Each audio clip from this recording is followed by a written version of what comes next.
going to be talking about sourdough inclusions. There's just a few things I want you guys to be mindful of when you're going to, regenerate your recipe for sourdough.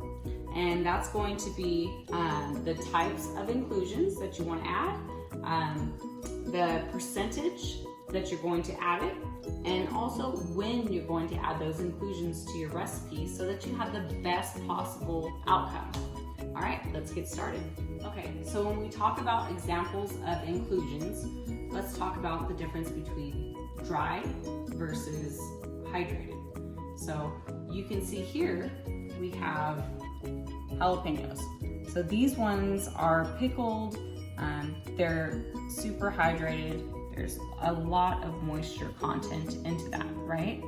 Versus a jalapeno that is fresh, that doesn't have quite that same amount of hydration, okay? Now, we'll move over here and we have garlic, powdered garlic. So you can add that versus a minced garlic, which is high hydration.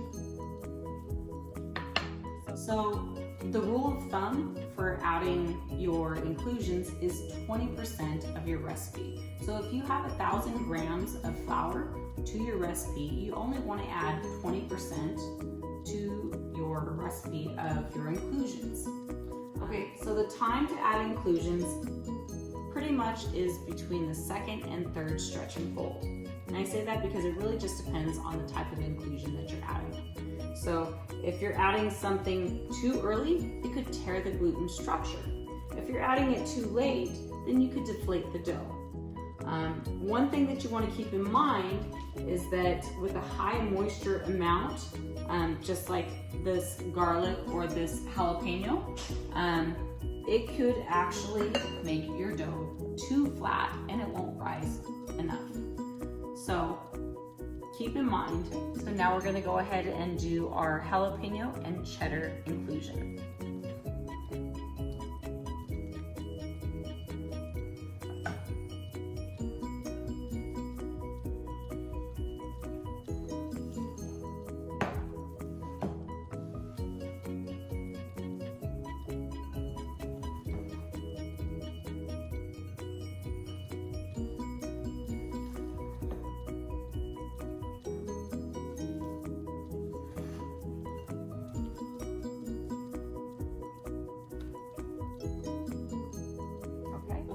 So with that in mind, we're going to go ahead and add our garlic.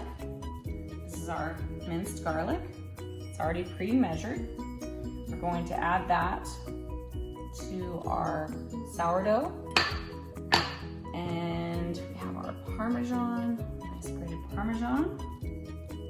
And we're going to do our first set of stretch and folds, which is actually our third, because this has already gone through 2 stretch and folds.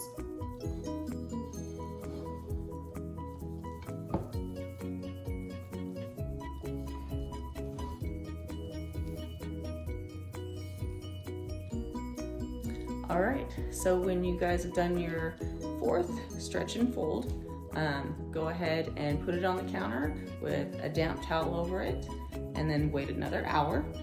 Now you can either leave it on the counter until it doubles in size and then you can bake it, or do what I prefer, which is a cold ferment up to 36 hours in the fridge, and then follow your instructions for baking. So I hope you enjoyed this. If you guys have any comments, go ahead and post in the comments below and we'll get back to you as soon as we can. We'll talk to you soon. Thanks so much. Bye.